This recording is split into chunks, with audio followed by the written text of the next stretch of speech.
आज हम एक्सप्लेन करने वाले हैं 2024 की लेटेस्ट रोमांटिक मूवी जिसका नाम है ए फैमिली अफेयर। कहानी बहुत ही इंटरेस्टिंग है, जहां एक बहुत बड़ा सुपर हीरो अपनी असिस्टेंट की मां के साथ रिलेशन बनाने की कोशिश करता है। तो चलते हैं कहानी की तरफ। मूवी की स्टार्टिंग में हम एक सुपर हीरो को देखते हैं जो काफी फेमस होता है, जिसका नाम क्रिस कोल था। क्रिस अपनी गर्लफ्रेंड एस्ले के साथ एक रेस्टोरेंट बैठा हुए होता है। क्रिस एस्ले को बताने की कोशिश करता है कि मैं तुमसे बहुत प्यार करता हूँ और अब हमें एक कदम आगे बढ़ना चाहिए। ये सुनकर उसकी गर्लफ्रेंड बहुत खुश होती है और उसे लगता है क्रिस उसे शादी के लिए प्रपोज करने वाला है। वहीं दूसरी तरफ हम जारा नाम की लड़की को देखते हैं जो क्रिस की असिस्टेंट थी और वो क्रिस के पास ही जा रही होती है। क्रिस ने उसे एस्ला के लिए गिफ्ट लेने के लिए भेजा होता है। जारा रेस्टोरेंट में पहुंचती है और चुपके से क्रिस को एक गिफ्ट दे देती है। क्रिस वो गिफ्ट एस्ले के सामने खोलता है जिसके अंदर इयररिंग होते हैं। क्रिस वो गिफ्ट एस्ले को देते हुए कहता है, आज से हम दोनों ब्रेकअप कर रहे हैं क्योंकि मुझे फिल्मों में काम करना पड़ता है और अब मैं तुम्हें टाइम नहीं दे सकता। ये सुनकर एस्ले रोने लगती है और वो गिफ्ट लेकर वहाँ से चली जाती है। वही क्रिस भी अपनी असिस्टेंट जारा के साथ घर जाने के लिए निकलता है। क्रिस जारा से कहता है, तुमने आने में बहुत टाइम लगाया, मैं वहाँ तुम्हारा वेट कर रहा था, लगता है तुम्हें जॉब से निकलना पड़ेगा। तो जारा कहती है, हाँ मैं भी यही चाहती हूँ। जारा की बातों से लगता है जारा इस जॉब से खुश नहीं थी और क्रिस भी अपनी नई मूवी की स्टोरी को लेकर खुश नहीं था, इसलिए वो जारा को एक नया राइटर ढूंढने के लिए कहता है और क्रिस जारा को एस्ला के घर से उसके कुछ सामान और अंडरवियर भी लाने के लिए कहता है। लेकिन जारा क्रिस से कहती है, मैं अब ये घटिया काम नहीं कर सकती, तुम्हारा हर बार का यही काम है। क्रिस जारा से कहता है, तुम्हें पता नहीं है लोग मेरे अंडरवियर को खरीदते हैं। वही हम जारा की ग्रैंडमदर को देखते हैं जिनके पास जारा की मोम आती है जिनका नाम ब्रोक हार्वुड था और वो एक राइटर होती है। जारा की मोम उन्हें कहती है, मैं जो भी लिखती हूँ मुझे वो अच्छा नहीं लगता। लेकिन जारा की ग्रैंडमदर कहती है, तुम एक अच्छी राइटर हो और जिंदगी सबको गिराने की कोशिश करती है, लेकिन तुम एक अच्छी माँ हो और तुम जारा का अच्छे से ख्याल रखती हो। यहाँ हमें पता चलता है जारा के डैड अब इस दुनिया में नहीं है। वही जारा भी घर आ जाती है और वो अपनी मोम के पास जाती है और उनसे पूछती है, मोम आपने जब सबसे पहली बुक लिखी थी तब आपकी उम्र क्या थी? तो जारा की मोम बताती है, मेरी उम्र 29 साल थी। जारा कहती है, पता नहीं मैं कब कुछ कर पाऊंगी। जारा की मोम कहती है, क्रिस तुम्हें अपनी कंपनी संभालने के लिए ट्रेन कर रहा है ना? तो जारा कहती है, मुझे ऐसा लगता है क्रिस कभी कभी मुझे भूल जाता है। जारा की मोम कहती है, तुम उसे बताओ तुम क्या कर सकती हो, वो फेमस है, इसका मतलब ये थोड़ी है वो तुमसे सारे काम करवाएगा। वही जारा जब अपने बेडरूम में सो रही होती है तो क्रिस उसे कॉल करता है और कहता है, मुझे नींद नहीं आ रही और तुम्हें मेरा एक काम करना पड़ेगा, तुम सुपरमार्केट में जाओ और मेरे लिए कुछ जरूरी सामान लेकर आओ। साथ ही वो ये भी कहता है, मैंने तो सुपरमार्केट में जाना ही छोड़ दिया क्योंकि मैं वहाँ जब भी जाता हूँ तो बहुत भीड़ लग जाती है। जारा सामान लाने के लिए मार्केट जाती है। क्रिस उसे कहता है, तुम सुबह 8 बजे से पहले मेरे घर पहुँच जाना। लेकिन जारा सुबह अपनी फ्रेंड के पास चली जाती है जिसका नाम स्टेला था और वो एक राइटर भी थी। जारा उसे कहती है, क्या तुम मेरे बॉस के लिए स्क्रिप्ट लिख सकती हो और तुम्हें ये काम अच्छी तरीके से करना आता है? लेकिन स्टेला मना कर देती है और कहती है, नहीं मैं ये काम नहीं कर सकती, मैं तो बस लोगों की अलमारियों में कपड़े जमा सकती हूँ। वही जारा क्रिस के घर पहुँचती है लेकिन वो लेट हो जाती है, इसलिए क्रिस ने अपने घर के गेट का पासवर्ड बदल दिया था और वो जारा से वॉइस कॉल पर कहता है, जब तक तुम मुझसे सॉरी नहीं बोलोगी मैं गेट नहीं खोलूंगा और अगर तुम मेरा सामान नहीं लाई हो तो तुम्हारी नौकरी गई। ये सुनकर जारा को गुस्सा आ जाता है और वो गेट के ऊपर चढ़कर घर के अंदर आ जाती है और क्रिस के पास जाती है और उसे कहती है, मैं तुम्हारा सारा सामान लेकर आ गई हूँ लेकिन अब मुझे तुम्हारे साथ में काम नहीं करना, मैं जॉब छोड़ रही हूँ। और वो वहाँ से जाने लगती है लेकिन क्रिस उसे रोकता है। जारा उसे कहती है, तुम्हें मेरे काम की कोई वैल्यू नहीं है, मैं यहाँ प्रोड्यूसर बनने के लिए आई थी, तुम्हें मेरा जो असली काम है वो तो दिखाई नहीं देता और तुम मुझसे अपने फालतू के काम करवाते रहते हो, इससे अच्छा तो किसी दूसरी जगह और काम कर लूंगी। और वो क्रिस को बहुत सारी बातें सुनाकर वहाँ से चली जाती है और अपने घर आ जाती है। जारा की मोम जारा से कहती है, आज तुम परेशान लग रही हो। जारा कहती है, ऐसा कुछ नहीं, बस आज थोड़ा सा थक गई हूँ। लेकिन इसी बीच जारा की फ्रेंड जीनी वहाँ आ जाती है और कहती है, आज तो पार्टी बनती है। लेकिन जारा उसकी बात को गुमा देती है क्योंकि जारा ने अभी तक अपनी मोम को नहीं बताया था कि उसने जॉब छोड़ दी। जेनी और जारा रूम में चले जाते हैं और कुछ देर बातें करते हैं। जेनी के जाने के बाद जारा अपनी मोम को बता देती है, मैंने क्रिस की जॉब को छोड़ दिया लेकिन अब मुझे समझ नहीं आ रहा कि मैं क्या करूं, प्लीज आप मेरी हेल्प करो। जारा की मोम कहती है, जो करना वो तुम्हें खुद को ही पता होना चाहिए। जारा वहाँ से परेशान होकर चली जाती है। वही दूसरी तरफ क्रिस अपने काम को लेकर परेशान होता है और उसे समझ नहीं आ रहा था कि क्या करना है, इसलिए वो जारा से मिलने के लिए उसके घर जाता है जहाँ जारा की मोम सफाई कर रही होती होती है। क्रिस घर की बेल बजाता है लेकिन कोई दरवाजा नहीं खोलता, इसलिए क्रिस खुद ही अंदर चला जाता है। वहीं दूसरी तरफ दरवाजा खुलने की वजह से जारा की मोम को लगता है घर पर कोई चोर घुस आया है, इसलिए वो उसे मारने के लिए आती है। लेकिन जब जारा की मोम क्रिस को देखती है तो पता चलता है वो तो जारा का बॉस है। क्रिस जारा की मोम से कहता है मैं जारा से मिलने आया हूँ। जारा की मोम बताती है जारा घर पर नहीं है, उसे आने में थोड़ा टाइम लगेगा। क्रिस कहता है क्या मैं यहाँ जारा का वेट कर सकता हूँ? जारा की मोम उसे वहाँ रुकने के लिए हाँ बोल देती है। जारा की मोम ड्रेस चेंज करके क्रिस के पास आती है और वो लोग आपस में बातें करने लगते हैं। वहीं दूसरी तरफ हम जारा और स्टेला को देखते हैं जो अपने डॉग को घुमा रही होती है। जारा स्टेला को क्रिस की मूवी की स्क्रिप्ट लिखने के लिए मना रही होती है। वहीं क्रिस और जारा की मोम भी पेग लगाते हुए गप्पे लगा रहे होते हैं। जारा की मोम क्रिस को अपनी लिखी हुई बुक्स बताती है और उसे कहती है मैं एक राइटर हूँ। जारा की मोम और क्रिस अब काफी फ्रेंकली हो चुके थे और वो दोनों एक दूसरे को किस करने लगते हैं और दोनों के अंदर आग लग चुकी थी, इसलिए वो अपनी आग बुझाने के लिए रूम में आ जाते हैं और इंटीमेट होने लगते हैं। दूसरी तरफ जारा भी घर आ जाती है और अपनी मोम को आवाज लगाते हुए उनके रूम में चली जाती है। जारा जब उन दोनों को एक साथ बिस्तर पर बिना कपड़ों के देखती है, ये देखकर जारा जोर से चिल्लाती है और दीवार से टकराकर बेहोश हो जाती है। अगले सीन में हम जारा को हॉस्पिटल में देखते हैं। जारा अपनी मोम से कहती है क्रिस आपसे 20 साल छोटा है, आप उसके साथ कैसे सेक्स कर सकती हो? जारा की मोम बताती है वो सिर्फ 16 साल छोटा है। अब ऐसा लग रहा था जैसे जारा की मोम भी क्रिस से खुश थी। वही उनके पास क्रिस भी आ जाता है जहाँ जारा का डॉक्टर भी क्रिस का बहुत बड़ा फैन निकलता है। इस बात से जारा को बहुत गुस्सा आता है। वही वो लोग जब घर आते हैं तो क्रिस जारा से कहता है मैं तुम्हें अपनी फिल्म का प्रोड्यूसर बनाना चाहता हूँ। तो जारा क्रिस से कहती है तुम पागल हो, अब लोगों को लगेगा मेरी मोम एक सेलिब्रिटी के साथ सोकर आई है, इसलिए मुझे काम मिला है। क्रिस जारा से कहता है मैं यहाँ तुम्हारी मोम के साथ सोने के लिए नहीं आया था, बल्कि मैं यहाँ तुमसे मिलने के लिए आया था ताकि मैं तुम्हें प्रोड्यूसर बना सकूं। जारा क्रिस से कहती है ये जो तुमने मेरी मोम के साथ कारनामा किया है ये अब आज के बाद नहीं होना चाहिए। वही क्रिस जारा से वादा करता है आज के बाद ऐसा कुछ नहीं होगा। अगले सीन में हम क्रिस को देखते हैं जो अपनी मूवी की शूटिंग कर रहा था। वही जारा भी एस प्रोड्यूसर मूवी में काम करती है। दूसरी तरफ क्रिस शूटिंग खत्म करने बाद शाम को जारा की मोम को मैसेज करता है और डिनर के लिए बोलता है। जारा की मोम पहले तो मना करती है लेकिन फिर डिनर पर जाने के लिए मान जाती है। दूसरी तरफ जारा और स्टेला क्रिस की मूवी की स्क्रिप्ट को सही करने में लगे हुए थे। उधर जारा की मोम भी डिनर के लिए रेस्टोरेंट में पहुंच जाती है। क्रिस जारा की मोम से कहता है हम दोनों के बीच जो कुछ भी हुआ अब वो कभी नहीं होगा। तो जारा की मोम भी इस बात के लिए हाँ कहती है। डिनर करने के बाद वो लोग वॉक पर जाते हैं और खूब सारी ड्रिंक करते हैं, लेकिन अब ये दोनों कहाँ मानने वाले थे, इसलिए ये लोग फिर से इंटीमेट होने लगते हैं। वही जारा की मोम घर पहुंचती है और क्रिस के मैसेज को देखकर मुस्कुराती है। जारा अपनी मोम की ड्रेस को देखकर कहती है ये क्या पहना है आपने? जारा की मोम उसे कहती है मैं और क्रिस डिनर पर गए थे। जारा कहती है आपने बस डिनर ही किया है या कुछ और भी? जारा की मोम कहती है क्रिस एक अच्छा इंसान है, तुम उसे बेकार ही गलत समझती हो। वही रात के समय जारा अपनी फ्रेंड को कॉल करके बताती है मेरी मोम आज क्रिस के साथ डिनर पर गई थी, लेकिन मैं कैसे मान लूं कि उन लोगों ने बस डिनर ही किया है। दूसरी तरफ जारा की मोम भी अपनी मदर इन लॉ को कॉल करके बताती है मुझे बिल्कुल भी अच्छा नहीं लग रहा है, मैंने अपनी बेटी से झूठ बोला। वही हम जारा की मोम और क्रिस को देखते हैं जो काफी समय एक साथ गुजारते हैं और एक साथ बहुत खुश भी थे। अगले सीन में हमें क्रिस की शूटिंग को दिखाया जाता है, लेकिन डायरेक्टर को क्रिस की एक्टिंग पसंद नहीं आती, इसलिए जारा और डायरेक्ट क्रिस को समझाते हैं और क्रिस को और भी अच्छे से एक्टिंग करने के लिए कहते हैं। वही जारा जब अपने घर जाती है तो जारा की मोम जल्दी में जारा से बाय बोलकर वहाँ से चली जाती है। जब जारा उसकी फ्रेंड आपस में बातें कर रहे होते हैं तो जारा अपनी फ्रेंड से कहती है क्रिस ने अपनी स्क्रिप्ट लिखने के लिए नया राइटर ढूंढ लिया है और मुझे बताया भी नहीं। इससे जारा को बहुत बुरा लगता है, लेकिन जब जारा अपनी मोम के रूम में जाती है तो उसे पता चलता है वो नया राइटर और कोई नहीं बल्कि जारा की मोम ही है और वो क्रिस के लिए स्क्रिप्ट लिख रही है। इस बात से जारा को बहुत बुरा लगता है। अगले सीन में जारा और उसकी फ्रेंड क्रिस के पार्टी में जाते हैं। जारा वहाँ जाकर अपनी मोम से कहती है आपने मुझसे झूठ बोला। जारा की मोम कहती है मैं तुम्हें सब बताने वाली थी, लेकिन जारा उन्हें कहती है मैंने स्क्रिप्ट के लिए मेरी फ्रेंड से रिक्वेस्ट की, लेकिन क्रिस ने आपको चुना और क्रिस की मूवी को आप रिलेट कर रहे हो, ये बात मुझे पता ही नहीं। और इसी तरह से उन दोनों के बीच काफी बहस होती है। इसी दौरान जारा की मोम उसके डेड को क्रिस से कंपेयर कर देती है, जिसे जारा को बहुत बुरा लगता है और जारा की मोम उसे कहती है बेटा तुम ऐसा मत करो कि तुम दोनों में से किसी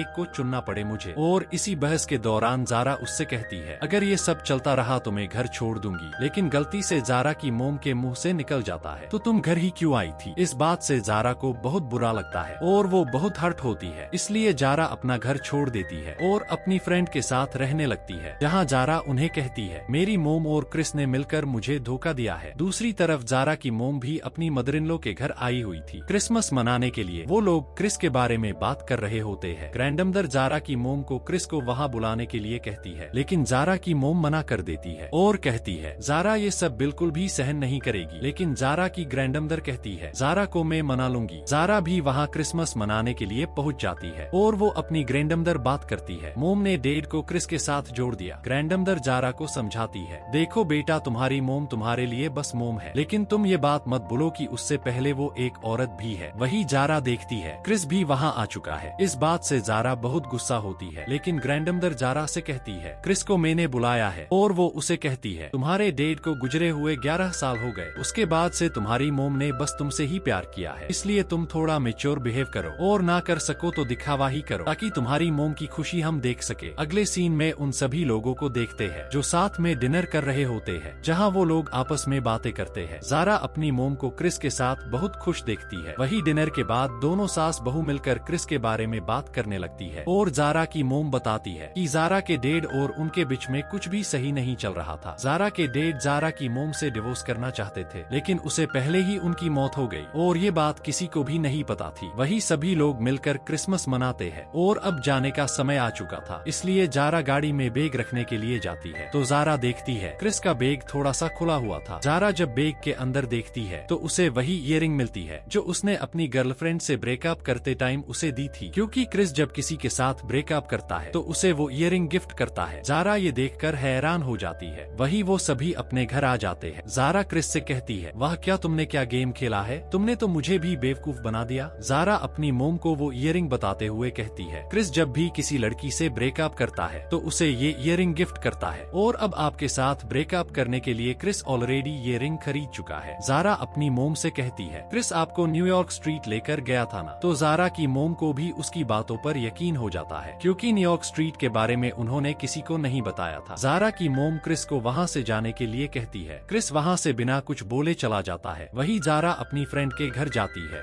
और उसे सारी बात बताने लगती है, लेकिन जारा की फ्रेंड उसे चुप रहने के लिए कहती है, क्योंकि जारा की फ्रेंड का ब्रेकअप हो गया था। जारा उससे कहती है, तुम दोनों के बीच में तो सब कुछ सही चल रहा था। तो वो कहती है, कुछ भी ठीक नहीं था, तुम सिर्फ तुम्हारी बातें कहती हो और अपनी ही प्रॉब्लम बताती हो। तुमने कभी मेरे बारे में सोचा ही नहीं कि मेरी जिंदगी में क्या चल रहा है, और अभी भी तुम बस अपनी ही बातें कर रही हो जो मुझे बिल्कुल भी नहीं सुनना है। ये सब सुनकर जारा बहुत दुखी होती है और रोने लगती है। और अब सभी लोग अपनी लाइफ में बहुत सैड थे और जैसे तैसे दिन निकाल रहे थे। वही नए साल मनाने के लिए जारा अपनी फ्रेंड के घर जाती है और उसके साथ थोड़ा टाइम बिताती है। अगले दिन जारा क्रिस से मिलने के लिए उसके पास जाती है, जहाँ क्रिस उदास बैठा हुआ था। क्रिस जारा से कहता है, मैं फिल्मों में हीरो का रोल प्ले करता हूँ, लेकिन असल में मुझे एक विलन होना चाहिए। जारा क्रिस से कहती है, तुम विलन नहीं हो, बस कभी कभी विलन बन जाते हो। क्रिस कहता है, मैंने तुम्हारी मोम से ब्रेकअप करने की नहीं सोचा था, लेकिन मुझे ऐसा लगता है कि मुझे प्यार करना नहीं आता है, इसलिए मैंने उन इयररिंग को अपने बैग में रखा था, लेकिन मैं उन्हें बैग में रख के भूल गया। और रही बात न्यूयॉर्क स्ट्रीट की, वहाँ मैं तुम्हारी मोम को इसलिए लेकर गया था ताकि मुझे कोई फोटोग्राफर ना देखे। जारा क्रिस से सॉरी कहती है और बोलती है, मैं जाने से पहले सब कुछ ठीक कर दूंगी। जारा क्रिस को लेकर सुपरमार्केट जाती है, जहाँ क्रिस ये देखकर हैरान हो जाता है कि सारे लोग उसके साथ नॉर्मल बिहेव कर रहे थे और उसके साथ कोई भी फोटो नहीं खिंचवा रहा था। दूसरी तरफ ग्रैंडमदर भी जारा की मोम को लेकर वहाँ पहुँचती है। दरअसल ये इनका प्लान था उन्हें मिलाने का। ग्रैंडमदर जारा की मोम से कुछ सामान लाने के लिए कहती है, इसलिए जारा की मोम भी अंदर जाती है। वही जारा और क्रिस भी शॉपिंग कर रहे होते हैं। क्रिस को जारा की मोम दिखाई दे जाती है। जारा उन्हें कहती है, ये सब नॉर्मल नहीं है और आप दोनों के बीच में मैंने काफी इंटरफेयर किया है, इसलिए मैं ये सब ठीक करना चाहती हूँ और मैं आप दोनों से माफी मांगना चाहती थी। ये सब बातें बोलकर जारा वहाँ से चली जाती है। क्रिस और जारा की मोम भी एक दूसरे को किस कर लेते हैं। वही जारा जब बाहर जा रही होती है, तभी एक औरत उससे पूछती है कि क्या अंदर क्रिस कॉल है। तो जारा उसे कहती है, मैंने तो नहीं देखा, अंदर तो मेरी मोम और उनका बॉयफ्रेंड है। ये बोलकर जारा वहाँ से चली जाती है। वही हम कुछ दिनों बाद का सीन देखते हैं, जहाँ जारा अब प्रोड्यूसर बन चुकी थी और इसी सस्पेंस के साथ इस मूवी की हैप्पी एंडिंग हो जाती है। वीडियो को लाइक और चैनल को सब्सक्राइब करना ना भूले। Thanks for watching.